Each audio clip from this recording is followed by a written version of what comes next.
नमस्कार, बहुत स्वागत है आप सभी का। आप देख रहे हैं आपका प्रोग्राम कहानी कुर्सी की, सीधे यहाँ दिल्ली में पार्लियामेंट हाउस के बाहर विजय चौक से लाइव। मैं हूं सौरभ शर्मा आपके साथ। और आज देखिए संसद भवन में जबरदस्त हंगामा है। बीजेपी और कांग्रेस के बीच में जोरदार तकरार चल रही है। और इस वक्त जितनी आक्रामक भारतीय जनता पार्टी कांग्रेस पार्टी पर दिखाई दे रही है कि विदेश में बैठे धन्ना सेठों से, विदेश की सरकार की एजेंसियों के सहारे भारत की सरकार और भारत की अर्थव्यवस्था को डिस्टेबलाइज करना चाहती है कांग्रेस पार्टी और राहुल गांधी। अब उसमें सोनिया गांधी का भी नाम सीधे सीधे भारतीय जनता पार्टी ले रही है। और इतना मुखर और सीधा हमला अभी तक सोनिया गांधी, राहुल गांधी पर भारतीय जनता पार्टी ने नहीं किया था। लेकिन आप ये कल से देख रहे हैं कि बीजेपी के सोशल मीडिया हैंडल एक्स पर लगातार लिखा जा रहा है किस तरीके से राहुल गांधी, कांग्रेस पार्टी और अब तो सोनिया गांधी का भी नाम लेकर कि इनके तार उन एजेंसियों से या इनके तार उन संगठनों से जुड़े हुए हैं जिनको सीधे सीधे जॉर्ज सोरोस फंड करता है। वो जॉर्ज सोरोस जिसने खुलकर कह रखा है कि भारत की नरेंद्र मोदी सरकार को हटाने के लिए वो काम करता है, उसके लिए $1 बिलियन उसने प्लेज कर रखा है। अब पहले राहुल गांधी और OCCRP नाम की मीडिया संस्थान के संबंध उजागर करने की कोशिश बीजेपी ने की थी। कल एक और संस्था जिसका नाम है forum of democratic leaders in Asia Pacific, FDLAP, इसके हवाले से सोनिया गांधी पर निशाना भारतीय जनता पार्टी लगा रही है कि इस संगठन की को प्रेसिडेंट रह चुकी हैं सोनिया गांधी और इसको भी जो जॉर्ज सोरोस से संबंधित लोग हैं वो फंड करते हैं, उसकी संस्थाएं इस संगठन को भी फंड करती हैं। और एक ऐसा संगठन है जो कश्मीर की आज़ादी का पक्षकार रहा है। इसको लेकर के आज सदन में खूब हंगामा हुआ। आज इस बात को उजागर करने के लिए JP नड्डा ने और बीजेपी के सदस्यों ने राज्यसभा में चर्चा की मांग की। हालांकि उन्होंने सोनिया गांधी का नाम नहीं लिया था, लेकिन सोनिया गांधी आज सदन में नहीं थी, इसलिए मल्लिकार्जुन खड़गे खड़े हुए। उन्होंने कहा कि जो व्यक्ति सदन में नहीं है उसका नाम लेकर उस पर आरोप नहीं लगाया जा सकता। बीजेपी ने कहा हमने तो किसी का नाम लिया ही नहीं, लेकिन बाहर आकर जरूर खुल करके ये सब बातें हुई हैं। तो अब सदन में बीजेपी कांग्रेस पार्टी को देश विरोधी गतिविधियों में लिप्त होने का आरोप उस पर लगाकर ये साबित करना चाहती है कि राहुल गांधी हो या कांग्रेस पार्टी हो, वो विदेशी एजेंसियों के हाथ में खेल रही है और उन संस्थाओं के सहारे भारत की सरकार पर हमला करती है जिनका उद्देश्य जो है भारत को नुकसान पहुंचाना है।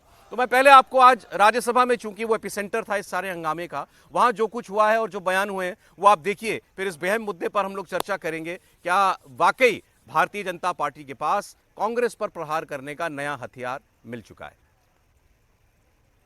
इशू ये है कि जिस तरीके की खबरें आई हैं कि एक राजनीतिक दल के संबंध जिस तरीके से देश विरोधी ताकतों के साथ है, उस पर हमारे सभी सदस्य उद्वेलित हैं और इस पर चर्चा चाहते हैं और इस पर डिस्कशन चाहते हैं।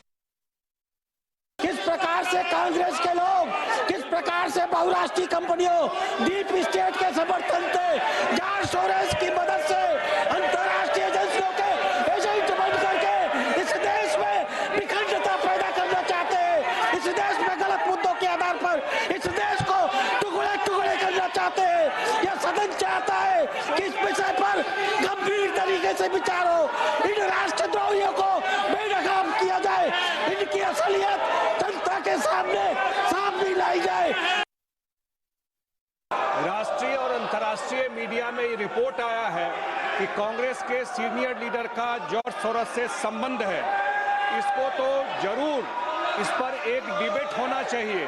बांग्लादेश में जो हुआ उसमें भी सोरोस का इन्वॉल्वमेंट है।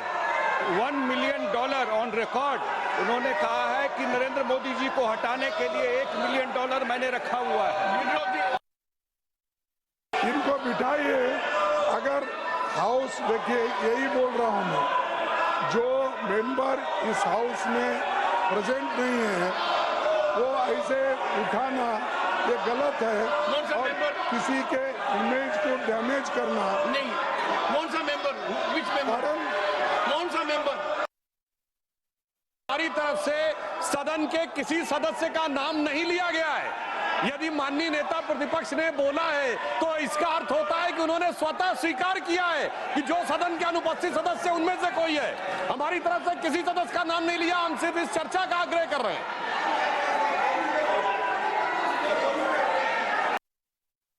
भारतीय जनता पार्टी का स्पष्ट रूप से मानना है कि जो कुछ घटनाएं जॉर्ज सोरोस उनका ऑर्गेनाइजेशन और उनसे जुड़े हुए विदेशी संस्थान कर रहे हैं, वो भारत में अस्थिरता पैदा करने की एक देशद्रोह के समकक्ष साजिश है।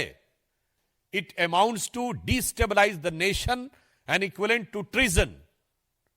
अगर ऐसे लोगों के साथ आपका संबंध है तो मैं कांग्रेस के शीर्ष नेतृत्व से पूछना चाहता हूं, क्या आपका शीर्ष नेतृत्व देशद्रोहियों के साथ है? इसमें 4 लोग सह अध्यक्ष हैं, 4 लोग सह अध्यक्ष हैं और उसमें एक श्रीमती सोनिया गांधी जी भी हैं। जो लोग हैं उसमें फिलीपींस की कैरेजोन एक्विनो हैं, जो फॉर्मर प्रेसिडेंट ऑफ फिलीपींस हैं, कियाम डेन जूंग हैं जो कि प्रेसिडेंट हैं National Congress of New Politics के, ऑस्कर सांचेज हैं जो former president of Costa Rica हैं, और Sonia Gandhi ji in the capacity of chairperson of the Rajiv Gandhi Foundation. ये आप देख सकते हैं। गंभीर बात है। एक तो हम ये बात कहना चाहते हैं, आज सदन की कार्रवाई प्रारंभ हुई, इस गंभीर विषय पे हम लोग सदन का ध्यान आकृष्ट करना चाहते थे। यद्यपि आज अब ये जो आरोप लग रहे हैं देश की पार्लियामेंट के अंदर, ये कितने गंभीर हैं या फिर केवल एक पॉलिटिकल पॉइंट स्कोरिंग बीजेपी की तरफ से करने की कोशिश की जा रही है, इस पर हम बात करते हैं। हर्षवर्धन त्रिपाठी जी, विजय त्रिवेदी जी, समीर चौगांवकर साहब, आपकी कहानी कुर्सी के रोज के मेहमान आ चुके हैं सेट पर। कुछ किरदार हैं इस पूरी कहानी के, इसलिए एक एक करके बात करेंगे तो आपको भी बेहतर समझ में आएगा पूरा मामला क्या है। एक है George Soros. George Soros Hungary और अमेरिकी मूल का एक अरबपति उद्योगपति है, अमेरिका में बैठा हुआ है, और वो खुलकर के कहता है कि वो जितनी राष्ट्रवादी या राइट विंग सरकारें दुनिया भर में चल रही हैं उनकी जगह पर सो कॉल्ड डेमोक्रेटिक सेक्युलर सरकारों को लाना चाहता है। इसके लिए वो खुलकर काम करता है। उसने संगठन बना रखे हैं जिनको वो खूब पैसा देता है और वो इन देशों में काम करते हैं। ऐसी एक सोसाइटी फोरम है ओपन सोसाइटी। उस ओपन सोसाइटी को लेकर के भी उसके ओपन सोसाइटी के पदाधिकारी राहुल गांधी की भारत जोड़ो यात्रा में शामिल हुए थे। ये आरोप बार बार बीजेपी पहले भी लगाती रही है। दूसरा, अब जो ताज़ा आरोप आया बीजेपी की तरफ से कि ये जॉर्ज सोरोस अमेरिका की डीप स्टेट के साथ मिलकर, और जिसमें वहां का स्टेट डिपार्टमेंट यानी वहां का विदेश मंत्रालय भी शामिल है, ये मिलकर ऐसे मीडिया संस्थानों को प्रमोट करते हैं जो कि भारत के हितों के खिलाफ काम करते हैं। वो कौन सा मीडिया संस्थान है? उस मीडिया संस्थान का नाम है OCCRP यानी organised crime and corruption reporting project, जिसके रिपोर्ट्स के हवाले पर राहुल गांधी भारत में अडानी और मोदी सरकार पर हमला पहले कर चुके हैं। इसमें पेगासस का मामला भी था, इसके अंदर कोविड के दौरान वैक्सीन का मामला भी सामने आया था। तो ये OCCRP इसको फंड करता है जॉर्ज सोरोस, और उसकी कई बातों को राहुल गांधी उठाते हैं। तो ये कनेक्शन बताने की कोशिश की बीजेपी ने। दूसरा, अब एक नई संस्था का नाम आया है जिसके बारे में आपको बताया, FDLAP, जिसके बारे में अभी सुधांशु त्रिवेदी बोल रहे थे। ये है forum of democratic leaders in Asia Pacific, जो कश्मीर को एक स्वतंत्र एंटिटी मानता है और उसकी सह अध्यक्ष रह चुकी हैं सोनिया गांधी। इसको भी जॉर्ज सोरोस फंड करता है। इस लिहाज से अब सीधे सीधे राहुल गांधी और सोनिया गांधी पर जॉर्ज सोरोस से लिंक होने के आरोप भारतीय जनता पार्टी लगा रही है। चर्चा हमको सर ये करनी है, इसमें कोई दम है आरोप में कि ये सब लोग देश विरोधी गतिविधियां करने वाले व्यक्ति और संगठन जुड़े हुए हैं सोनिया गांधी राहुल गांधी से बकौल भारतीय जनता पार्टी, या इसमें केवल शुद्ध पॉलिटिकल पॉइंट स्कोरिंग? देखिए सौरभ जी, सबसे पहले तो ये कि आरोप प्रत्यारोप कोई नई बात नहीं है। बहुत गंभीर आरोप लगे हैं। दलाल कह देना, गद्दार कह देना, देशद्रोही कह देना, किसी विदेशी ताकत से मिले होना, ये सब एक सामान्य शब्दावली है जो भारतीय राजनीति में एक नेता दूसरे नेता के लिए, एक राजनीतिक दल दूसरे राजनीतिक दल के लिए करता है। लेकिन मेरे ध्यान में नहीं आ रहा है, मैं नेहरू जी के समय में हुए जीप घोटाले से लेकर बोफोर्स, राफेल, जो आप कहिए, जो आरोप प्रत्यारोप लगते रहे, उसमें से किसी में इस तरह की थ्रेड नहीं दिखी। यानी आप ये नहीं बता पाए, जैसे बोफोर्स के समय सबसे बड़ा क्या आरोप था कि कॉतरोची उसका खाता है, उस खाते में पैसा है, स्विस अकाउंट में गया है, सोनिया जी का नजदीकी है, राजीव गांधी ने दे दिया। या एंडरसन को कांग्रेस की सरकार में भगाया गया तो उसको स्टेट प्लेन से भोपाल से भगा दिया गया अर्जुन सिंह और राजीव गांधी के समय में। मतलब इस तरह की चीजें नहीं। या अलग अलग घोटालों में कहा गया किसी कंपनी को लाभ मिला, किसी को शर्तों को थोड़ा ढील देकर ठेका दे दिया गया।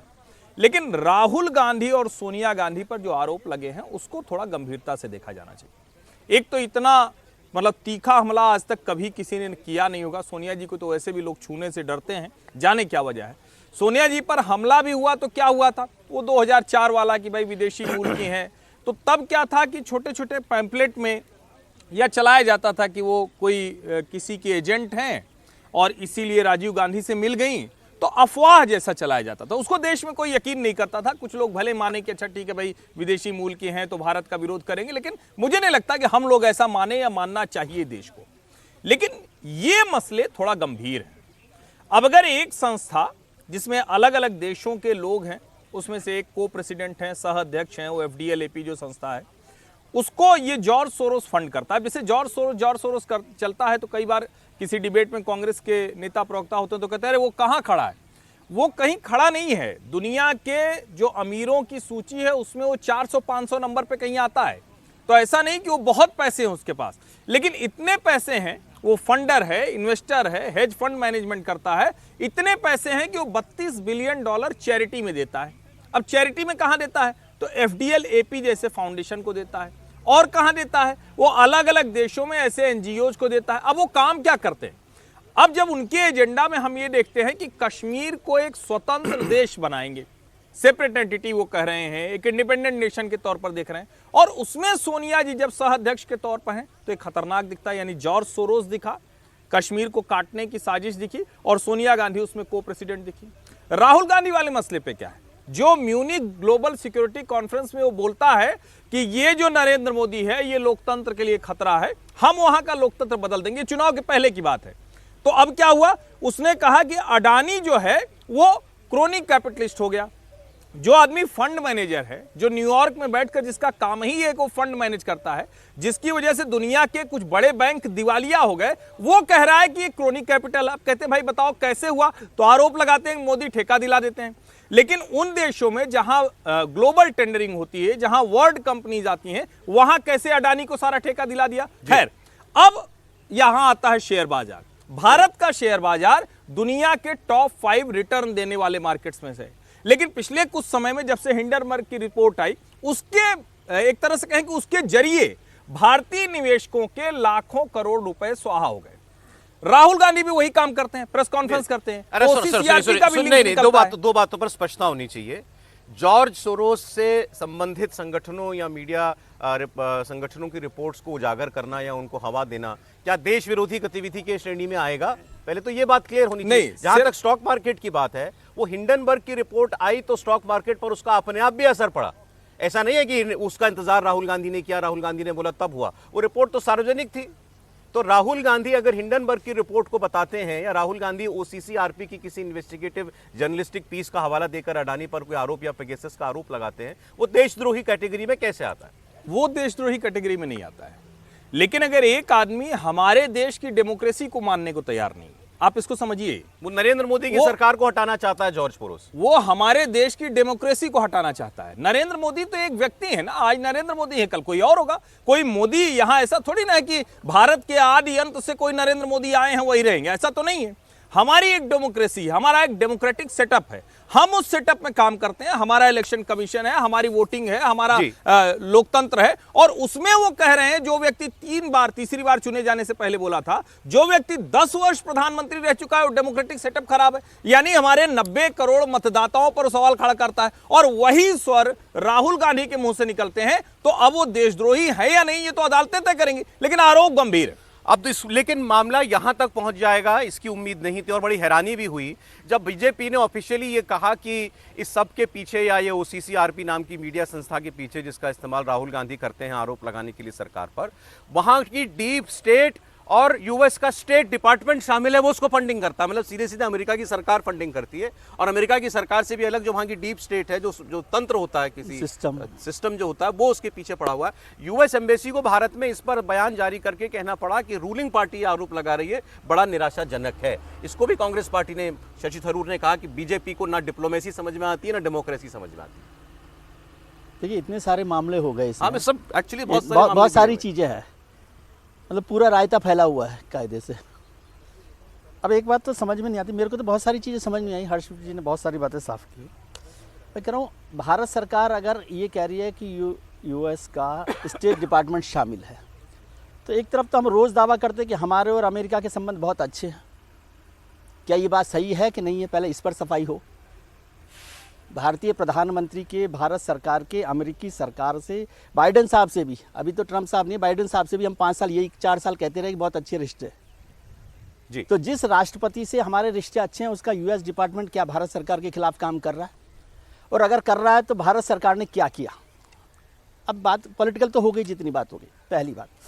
दूसरी बात, हमारा मुद्दा जॉर्ज सोरोस है या राहुल गांधी हैं या सोनिया गांधी हैं, ठीक है। जॉर्ज सोरोस पे तो हम कुछ कर नहीं सकते, करना होता तो कर लेते। अब तो राहुल गांधी और सोनिया जी हैं। और दलाल कहना, आरोप लगाना, दलाल नहीं सर, देशद्रोही गद्दार। इसीलिए मैं कह रहा हूँ कि दलाल और वो सब तो चल जाता है, लेकिन देशद्रोह जब हम कहते हैं, ट्रेजन का जब मामला करते हैं, गद्दारी की बात करते हैं, तो मैं इसको पॉलिटिकल मानता नहीं। फिर मैं भारत सरकार की जिम्मेदारी मानता हूँ कि उन्हें देशद्रोह लोगों के खिलाफ कार्रवाई करनी चाहिए। इसमें अदालत की भी ज़रूरत नहीं है, क्योंकि मैं अपने देश में किसी देशद्रोह को बर्दाश्त नहीं कर सकता खुले, ठीक है।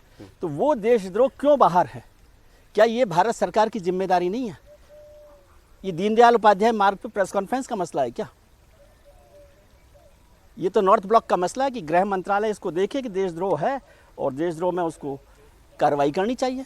क्यों नहीं हो रही है कार्रवाई? ये पिछले लंबे समय से हो रहा है। जॉर्ज सोरोस का मसला हम इतने लंबे समय से सुन रहे हैं। ठीक है, सरकार इस पर कार्रवाई करे, लेकिन ये नहीं, मसला- एफडीएल सर, एफडीएल एपी पर भी आ जाते की हैं। को प्रेसिडेंट सोनिया गांधी उस संस्था की जो कि सेपरेट एंटिटी कश्मीर को मानती है, तो गंभीर बात है ना। नहीं, इस तो गंभीर कांग्रेस बात को पे भी मैं बताना बात चाहिए। नहीं, कांग्रेस को क्यों बताना चाहिए? मैं आपको बता रहा हूँ, सुनिए तो clarity सही, तो बात देगी तो वो। सुन लीजिए। हाँ।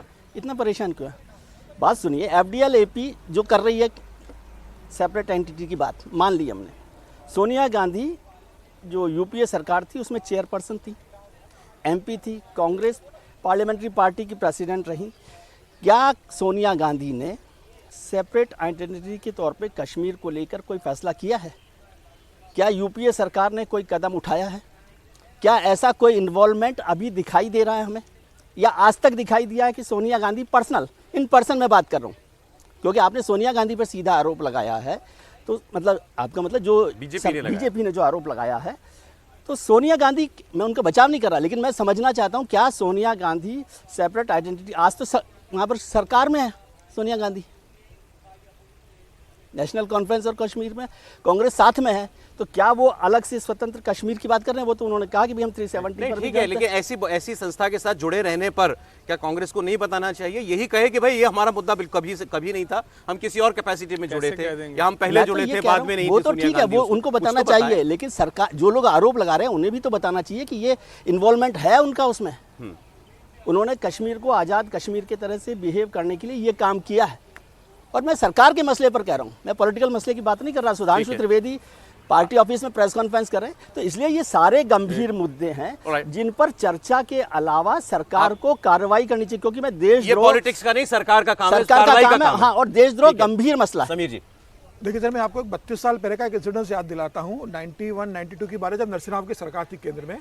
उस समय अरुण शौरी ने एक स्टोरी की थी और एक आर्टिकल लिखा था, और उस आर्टिकल का यह भावार्थ था कि हिंदुस्तान के अंदर रूलिंग गवर्नमेंट में कुछ लोग ऐसे हैं जो अमेरिका फंडिंग से चलने वाली संस्थाओं की मदद के सारे जम्मू कश्मीर के अंदर कुछ लोगों को सपोर्ट कर रहे हैं, और अमेरिका की कुछ एजेंसियों से मिलकर देश के अंदर देश विरोधी ताकतों को सपोर्ट कर रहे हैं। उसको लेकर सुषमा स्वराज ने लोकसभा के अंदर बात उठाई थी। हालांकि सरकार उस समय नरसिम्हा राव की थी, इस मामले में उठा नहीं। उसके बाद सुब्रमण्यम स्वामी ने 98-99 के अंदर इस मामले को उठाया था, जब अटल बिहारी की सरकार आई थी। उन्होंने कहा था कि कुछ ऐसी ताकतें हैं जो राजीव गांधी फाउंडेशन और तमाम ऐसी संस्थाओं जो कांग्रेस के नेताओं द्वारा संचालित होती है, उसमें उन्होंने सोनिया गांधी का नाम नहीं लिया था, लेकिन ये कहा था कि कांग्रेस के कई नेता उसमें शामिल है। सतीश शर्मा की एक संस्था को भी उन्होंने सिर्फ जिक्र किया था कि सतीश शर्मा जिस एक एनजीओ को कंट्रोल करते हैं, वह संस्था इस तरह से पैसा फॉरेन से ले रही है और इस तरह की गतिविधियों में शामिल पाई जा रही है। उस समय भी इस पर कोई बहुत ज़्यादा कार्रवाई हुई नहीं थी। तो ये पहली बार नहीं है कि सोनिया गांधी या उनसे जुड़े लोगों पर इस तरह का आरोप लग रहा है। 91-92 में लग चुका है, 98-99 में लग चुका है, और अब भारतीय जनता पार्टी ने जो आरोप लगाया है कि जॉर्ज सोरोस का नाम लेकर जो जॉर्ज जिक्र सोरोस करा तो है, ठीक है, वो तो पहले से लगा रहे हैं। ये पहली बार हुआ कि अमेरिका की सरकार मिली हुई है इसके अंदर। हाँ, देखिए इसके बाद तो अमेरिका सरकार जवाब देगी, इसके बाद में उन्होंने उनका जवाब आएगा। तो अब ये तो देश का मामला है, जवाब आ गया। तो ठीक है ना। उन्होंने तो कहा हम अब ऐसे अगर काम नहीं करते। देखिए भारतीय जनता पार्टी ने जिक्र करा है, अब ये दो सरकारों का मामला है, भारतीय जनता पार्टी अलग है और केंद्र सरकार का मामला अलग है। केंद्र सरकार इस मामले में जवाब देगी जो भारतीय जनता पार्टी ने कहा है। अगर भारतीय जनता पार्टी के पास इसका कोई एविडेंस है, केंद्र सरकार को लगता है कि कुछ ऐसी स्थिति है कि उसके अंदर अमेरिका की सरकार शामिल है, तो मुझे लग रहा है वो उसके डॉक्यूमेंट्स अमेरिका सरकार को प्रोवाइड करेंगे। और मुझे लग रहा है कि बिना किसी डॉक्यूमेंट्री एविडेंस के इतना बड़ा आरोप अगर भारतीय जनता पार्टी लगा रही है, तो ये तय है कि कुछ ना कुछ ऐसा डॉक्यूमेंट भारतीय गवर्नमेंट के पास होगा, भारतीय जनता पार्टी के पास होगा, जिसमें यह लिंक एस्टेब्लिश होती होगी।